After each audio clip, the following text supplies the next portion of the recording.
Hello everyone, দিনটা ছিল ৯ই March. তো আমি মাকে নিয়ে চলে গিয়েছিলাম বিয়েবাড়িতে। আমার সেদিন লোকেশন ছিল তুফানগঞ্জে, গুড়িয়াপাড় বাতান স্কুলের পাশেই ছিল। তোমরা অনেকে চেনো, অনেকে চেনো না। তারপর দেখো আমি ওকে রেডি করানোর জন্য বসিয়ে দিয়েছি। এখন মেকআপ স্টার্ট করে দিয়েছি। আমি মোটামুটি ওদের বাড়িতে 2টোর সময় পৌঁছেছি। তো ও রেডি হতে বসেছে মোটামুটি 5:30টার সময়। এটা দেখো হেয়ার আর জুয়েলারি পরানো ছাড়া লুক। হেয়ারটা আমার কমপ্লিট হয়ে গিয়েছে, এখন জুয়েলারি পরাবো।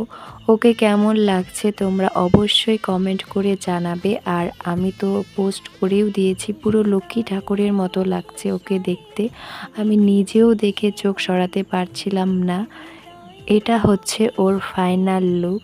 তো তোমরা দেখো, দেখে জানাও তোমাদের কেমন লাগলো। আর আমার কাজ তোমাদের ভালো লাগলে তোমরা কিন্তু অবশ্যই আমার সাথে যোগাযোগ করবে।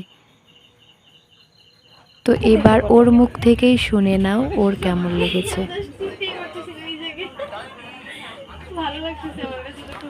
ও বারবার আয়না দেখে যাচ্ছিল আর বলছিল ওর নিজের খুব পছন্দ হয়েছে।